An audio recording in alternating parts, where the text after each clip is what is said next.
warahmatullahi wabarakatuh. Waalaikumsalam warahmatullahi wabarakatuh. Bismillahirrahmanirrahim. Alhamdulillahil qa'il fi kitabihil karim wa huwa asdaqul qailin. A'udzu billahi samii'il 'aliim minasyaitonir rajim. Bismillahirrahmanirrahim. وَلَمْ شَيْءٍ مِنَ الْخَوْفِ وَالْجُوعِ وَنَقْصٍ مِنَ الْأَمْوَالِ وَالْأَنفُسِ وَالثَّمَرَاتِ وَبَشِّرِ الصَّابِرِينَ الَّذِينَ إِذَا أَصَابَتْهُم مُّصِيبَةٌ قَالُوا إِنَّا لِلَّهِ وَإِنَّا إِلَيْهِ راجعون. وقال تعالى أيضا شهر رمضان الذي أنزل فيه القرآن هدى للناس وبينات من الهدى والفرقان. وقال النبي صلى الله عليه وسلم من قام رمضان إيمانا واحتسابا غفر له ما تقدم من ذنبه. صدق الله العظيم وصدق رسوله النبي الكريم ونحن على ذلك من الشاهدين والشاكرين والحمد لله رب العالمين. أما بعد. Yang saya hormati Bapak Prasidium saat keluarga, teman-teman sekalian, satu perjuangan, satu senasib seperjuangan, bukan senasib ya, Nasibnya beda. nasibnya beda ya. Yang saya hormatkan dan bersyukurillah, pertama kita membacakan puji syukur dari Allah Subhanahu wa taala atas limpahan rahmat dan hidayah, sehingga pada kesempatan malam hari ini kita dapat berkumpul kembali dalam acara satu haul keluarga Bapak Rasikin keluarga. Kemudian agenda yang kedua adalah kegiatan rutin kita bersama untuk setiap minggu mengadakan buka bersama dinamakan dengan tausiah dan sebagainya. Mudah-mudahan kumpul kita pada malam hari ini dicatat oleh Allah Subhanahu wa taala termasuk amal ibadah yang akan mendapat pahala dari Allah Subhanahu wa taala. Amin. Bapak Ibu yang saya hormati, sebelumnya saya rikuh ya, setiap kali saya harus ngomong. Beberapa kali saya sudah diingatkan Pak Bani, Mas Nanang sudah mengingatkan saya, Pak, jangan ceramah sedikit-sedikit. Jadi rikuh ya. Kalau kaitannya dengan masalah itu mesti keserempet gitu ya. Jadi mohon maaf ya Mas Nanang ya. Tapi pasti suatu ketika ada manfaatnya Mas ya. Suatu ketika ini sekarang sudah pakai kopiah haji meskipun masih hitam ya, nanti putih. Putih punya Pak, tapi punya habis dicuci. Kalau saya pakai putih takut nyai Pak. Baik Bapak Ibu sekalian saya hormati, malam hari ini ada dua agenda yang perlu kita renungkan bersama. Yang pertama tentang haul ya. Tadi kita awali dengan kegiatan haul atau doa bersama untuk keluarga almarhumah Bapak Rasikin ya, yang telah dipanggil oleh Allah Subhanahu wa taala. Tadi kita adakan tahlil, yasin dan sebagainya seperti tradisi kita di Indonesia ya, haul. Jadi haul itu secara bahasa itu artinya 1 tahun ya, peringatan 1 tahun. Tapi secara bahasa luas haul itu adalah rentetan atau rangkaian ibadah, baik itu baca Al-Quran, tahlil dan sebagainya, yang bertujuan untuk kita kirimkan pahalanya kepada almarhumah yang sudah mendahului kita ya. Apakah itu diperbolehkan apa tidak? Sekarang kan lagi musimnya apa namanya bid'ah ya, ini bid'ah itu bid'ah ya. Yang jelas di dalam Al-Quran sudah disebutkan ya, walladzina ja'u min ba'dihim yaquluna rabbana ighfir lana wa li ikhwanina alladzina sabaquna bil iman. Terutama jadi orang yang masih hidup itu mendoakan saudara-saudaranya yang seiman yang sudah meninggal. Itu dasarnya. Kemudian masalah metode doanya, mau baca Al-Quran, mau sholawat, mau tahlil, itu terserah. Nah, di tradisi kita di Indonesia itu dibacakan kalimat thayyibah atau disebut dengan tahlil. Baca la ilaha illallah, baca tasbih, baca sholawat dan lain sebagainya. Itu di tradisi kita. Lah, apakah bacaan-bacaan tersebut pahalanya bisa sampai kepada yang meninggal? Ini disebutkan di dalam kitab Nasaihul Ibad. Itu ada sebuah hadis mengatakan mal mayyit illa kal ghariqil mughawis. Orang yang sudah meninggal dunia itu diibaratkan orang yang sedang di tengah-tengah laut, ya. Orang yang sedang di tengah-tengah laut, dia tidak pakai perahu, dia tidak pakai alat pengaman, dia tidak bisa berenang, ya. Kemudian apa yang dia lakukan dan apa yang dia katakan mesti permintaan pertolongan. Mal mayyit illa al-ghariqul mughawis yantadri da'wah. Jadi dia mengharapkan sekali uluran doa. Lah, doa dari siapa? Yang pertama, doa dari anak-anaknya. Itu yang penting sekali. Makanya investasi yang paling hebat itu investasi anak di bidang agama, itu paling hebat itu. Karena investasinya tidak cuma di dunia tapi di akhirat. Nah, ini teman-teman yang masih punya kesempatan, punya anak-anak, ya, mari kita bareng-bareng, ya. Jangan sampai anak-anak kita terlepas dari didikan agama, karena itu penting. Hal ini sesuai dengan hadis Rasulullah SAW. Idza mata ibnu Adam inqata'a 'amaluhu illa min salas. Shadaqatin jariyatin aw ilmin yuntafa'u bih aw waladin shalihin yad'u lahu. Idza mata ibnu Adam, ketika anak Adam meninggal dunia, semua amalnya putus. Dia tidak bisa sholat, dia tidak bisa sedekah, dia tidak bisa ngaji, putus semuanya. Idza mata ibnu Adam inqata'a 'amaluhu illa min thalathin, kecuali 3 perkara. 1, shadaqah jariyah. Shadaqah jariyah. Sana bertiga jariyah. Apa yang dimaksud dengan jariyah? Jariyah itu sedekah yang pahalanya akan selalu mengalir sampai dengan hari kiamat. Ya. Makanya berkali-kali saya sampaikan kepada teman-teman sekalian, ya, berulang kali saya tekankan pada teman-teman, mumpung kita masih dikasih kesempatan hidup oleh Allah Subhanahu wa Ta'ala, mumpung masih diberi kesempatan keluasan rezeki oleh Allah Subhanahu wa Ta'ala, ayo kita berharap, saling berwasiat, sedikit, ya, sedikit kita tuang sebagian rezeki kita untuk fakir miskin, untuk anak yatim, untuk orang-orang yang tidak mampu. Mumpung kita masih di sini dan bisa gitu. Kalau di Indonesia mungkin agak sedikit susah, ya. Tidak punya pekerjaan yang betul-betul bagus, untuk mengeluarkan sedekah itu rasanya berat. Tapi kalau di sini alhamdulillah setiap hari tidak lepas dengan uang, ya. Ada terus, ya. Dan pekerjaan ada terus. Makanya monggo, kita sudah berkali-kali membuat satu program.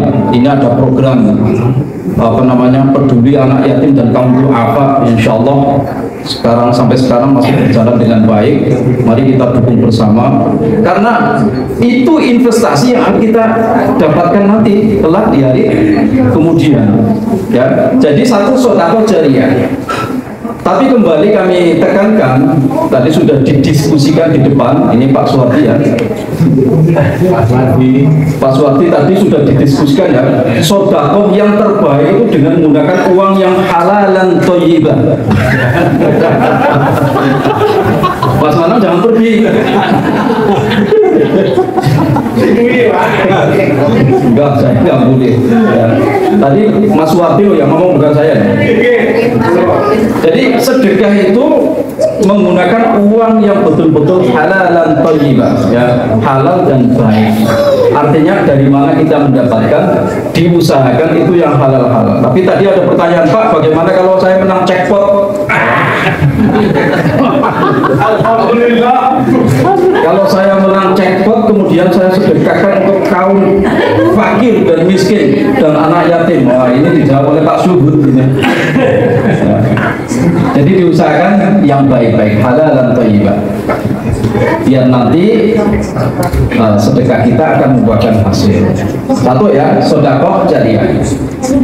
Allah Subhanahu wa taala berfirman di dalam Al-Qur'an, "Matsalul ladzina yunfiquna amwalahum fi sabilillahi kamatsali habbatin ambatat sab'a sanabila fi kulli sumbulatin mi'atu habbah wallahu yudha'ifu liman yasha." Matsalul ladzina yunfiquna amwalahum fi sabilillah. Perumpamaan orang yang menyedekahkan harta bendanya di jalan Allah Ta'ala, sedekah satu akan tumbuh menjadi 7. Setiap 7 ini, cabang-cabang 7 ini menjadi 100. Jadi satu akan tumbuh menjadi 700. Alhamdulillah, fakir miskin, anak yatim, kaum du'afa, mumpung ada kesempatan ya. Kita kan nggak tahu kapan kita mati. Kemarin sudah diingatkan oleh malaikat Jibril, silakan kamu hidup semau kamu, tapi ingat bahwa kamu akan mati, dan mati itu tidak akan tahu kapan datangnya. Idza jaa ajaluhum la yastakhiruna sa'atan wa la yastaqdimun. Jadi ketika ajalnya datang, kadang-kadang yang namanya ajal al-maut ka'adatihi. Kata orang-orang itu al-maut ka'adatihi, jadi mati biasanya sesuai dengan hobinya apa ya. Mati biasanya datang sesuai dengan hobinya apa. karaokean. Nah ini ada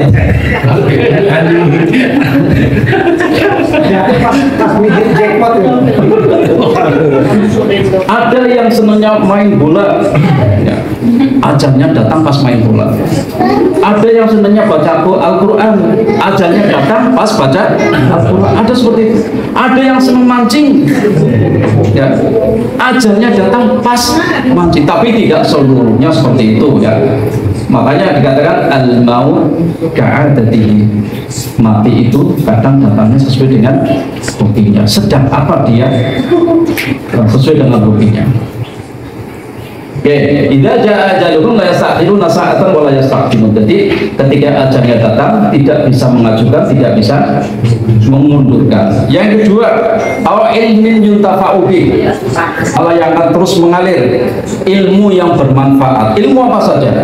Ilmu dunia, apalagi ilmu agama. Bisa baca Al-Qur'an, belajarkan Al-Qur'an. Bisa sholat, belajarkan sholat. Bisa masalah perkayuan, belajarkan masalah perkayuan ya. Bisa bisnis, belajarkan bisnis yang itu bisa mendatangkan manfaat bagi orang lain. Nah, itu namanya ilmu yang bermanfaat dan akan mendapatkan apa yang dimanfaatkan oleh ilmu tersebut. Ini Mas Nanan dengarkan ya. Ilmun yuntafa'u bih. Yang ketiga, waladin sholihin yad'ula, atau yang ketiga anak soleh yang mau mendoakan kepada orang tua. Berbahagialah orang tua yang punya anak yang soleh solehah. Ketika dia sudah anaknya selalu menangis, Allahumma firli dhunubi wa liwalidayya warhamhuma kama rabbayani shaghira. Setelah sholat selalu didoakan. Di dalam sholat tahajud selalu didoakan, ya Allah, ampunilah ayah kami, ibu kami, sayangilah ayah kami, ibu kami sebagaimana mereka menyayangi saya ketika masih kecil. Nah, sebanyak apapun dosa orang tua, kalau anaknya selalu menangis minta kepada Allah untuk diampuni, lama-lama dosa orang tua akan berkurang dan hilang. Itulah manfaat punya anak soleh. Tapi celaka bagi orang-orang yang punya anak yang durhaka terhadap orang tua. Na'udzubillah min dzalik. Ketika orang tua sudah meninggal, anaknya boro-boro peduli sama ayahnya. Wong itu kok. Pak Lati, ngomongin Jawa. Oh, Jawa ya. Nek Jawa Pak Ridwan ora dunung ya. Jawa malah Jawa. Oke, ya benar. Ya, jadi mau sangune pati yang kedua ya. Sedekah jariyah, au ilmin yuntafa'u bi, au waladin sholih. Siji sedekah. Sedekah ngerti toh? Iya. Sedekah ya. Jariyah infak iku sing bisa ngancani awake dhewe tekane dina kiamat. Senajan awake dhewe wis mati, wis ninggal, ganjarane terus. Bahkan kita di kuburan itu akan selalu ditemani oleh arti kancani kalau sedekah jariyah itu ya. Sing nomor loro awak ilmu yuntafa'u bi duwe kenes sing iso duweni fardil manfaat ya. Dibelajar ke, dijembar-jembar ke, bisa ngaji dibelajar ke ngaji, bisa sholat belajar ke sholat. Sing nomor telu duwe anak sing soleh soleha, anak sing sregep ngibadah, anak sing sregep ngaji, anak sing sregep ndongakake wong tuane sing wis ninggal. Alhamdulillah, ketika orang tua sudah meninggal, mungkin di sana sedang disiksa oleh Allah Subhanahu Wa Taala, anak ndonga nangis karo Allah, ya Allah, bapakku duwe salah, bojo di ngapura ya. Bapakku Pak Nanang duwe salah. Amin. Ya. Amin. Nah, Kenapa Anis Sabin? kaya apa oke dosane wong tuwa, tinapi nek anake sregep ndongakake insyaallah nyelot suwe nyelot entek nyelot dadi orang dosa. Ngono iku fardile duwe anak sing saleh. Mila malam hari ini kami ingatkan kembali, ayo kita masih diberi kesempatan hidup oleh Allah Subhanahu Wa Taala, kita bareng-bareng untuk bisa bersedekah. Bapak Ibu yang saya hormati dan saya banggakan, kemudian ini berkaitan dengan haul ya. Tujuan haul itu ada dua. Yang pertama, kita menolong terhadap orang yang telah meninggal dunia. Menolong apabila kapasitas orang tersebut orang awam seperti kita. Misalnya Pak Nanang, misalnya Pak Nanang. Orang awam seperti kita ya. Iya. Ya saya misalnya saya, jangan Pak Nanang. Nah, kalau kita meninggal dunia, kita nggak bawa amal yang banyak, maka teman-teman kita mendoakan, ya, mendoakan. Lah bagaimana dengan orang-orang yang khas, orang-orang yang alim ulama, yang punya posisi derajat yang tinggi seperti kiai-kiai atau ustaz-ustaz besar-besar setiap tahun di haul, ya. Buat apa Pak? Mereka kan sudah banyak amalnya, ya. Mereka kan amalnya sudah banyak sekali. Kenapa di haul? Kenapa harus didoakan? Nah, kita menggunakan teori misalnya gelas, ya. Gelas kalau kita isi air terus, maka air itu akan tumpah, penuh dan tumpah. Lah kita berharap tumpahannya itu untuk kita. Kita mengambil barokah dari sana. Kenapa sih dia itu kok selalu dihauli? Dia kan amalnya sudah banyak sekali. Kita yang perlu dihauli, bukan seperti itu, tapi kita berharap untuk dapat tumpahan dari berkah itu. Itu tujuan haul. Bapak Ibu yang saya hormati, jadi luar biasa pada kesempatan malam hari ini ada acara haul, kemudian acara yang kedua kita mencoba merenung, ya Bapak Ibu sekalian, merenung bahwa kita sebagai PMI, kita sebagai warga negara Indonesia yang berada di luar negeri, mari kerukunan dan persatuan seperti ini harus kita jaga terus. Alhamdulillah berkat adanya Pak Wani ini kita selalu berkoordinasi, ya. Ini luar biasa Pak Fuad, ya. Jangan sampai di sini saja, ya. Harus diteruskan, manfaatnya luar biasa. Tadi sudah saya terangkan dengan Mas Nanang tadi, jangan jadi kerikil yang sendirian, ya. Kerikil kecil itu tidak bermanfaat ketika sendirian, tapi kerikil itu akan bisa bermanfaat kalau bercampur dengan yang lain, ya. Misalnya dengan kedelai itu untuk buat tempe atau tahu. Ketika kerikil itu masuk ke tahu atau tempe, dibikin tempe, kualitasnya jadi bernilai. Kata Pak Ustadz Fauzi, udah masalah kualitas sholat jangan usah dipikirkan, yang penting sholat. Nggak bisa bacaannya, udah yang penting sholat. Tapi jangan sampai meninggalkan sholat, ya. Jangan sampai meninggalkan sholat, jangan sampai meninggalkan puasa. Ada yang tidak puasa? Ada. Orangnya datang?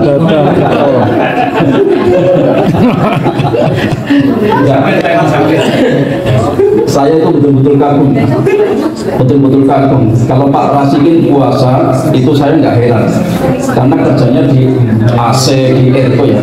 Tapi teman-teman seperti ini, Pak, wah luar biasa. Kerjanya panasan, capek, masih puasa, Pak. Tapi yang puasa, ya. Masih ngakai berat, dimarahin lagi. Tetap puasa dan dimarahin lagi. Sama siapa, Mas? Sama siapa yang marahin? Kita kok.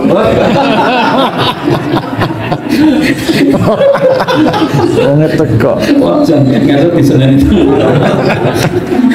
Ya, tak kurangi gaji.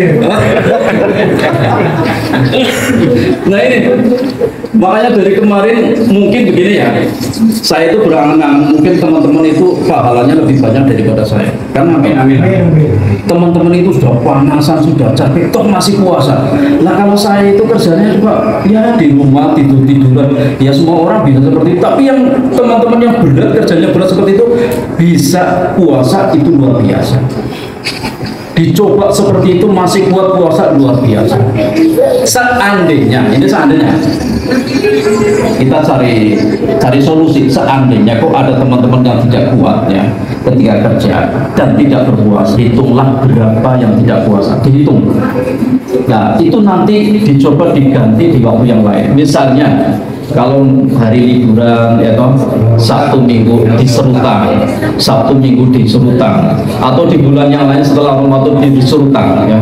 Jangan sampai tidak puasa atau jangan sampai tidak menggantinya, karena itu kewajiban bagi kita semuanya. Jadi ketika wah Pak saya berat Pak nggak puasa Pak, berat sekali ya, ya tapi diganti di bulan yang lain atau di hari-hari yang kita tidak kerja. Itu caranya seperti itu biar kita tidak terkena dosa. Bapak Ibu yang saya hormati, barangkali itu saja yang bisa saya sampaikan ya. Nanti ini sudah masuk bulan April. Kapan ya kita itu bulan ya? Belum. Kapan kita ada program lagi Pak? Kita akan mengundang yatim piatu itu dan santunan kita akan kita serahkan bersama-sama untuk anak-anak yatim dan kaum duafa insyaallah. Dan malam hari ini barangkali ada yang mau kembali infak atau menyalurkan donasinya, silakan nanti kita edit bersama dan kita serahkan pada satu kesempatan yang lain. Demikian dari saya, kurang lebihnya mohon maaf. Ihdinas siratal mustaqim. Assalamualaikum warahmatullahi wabarakatuh.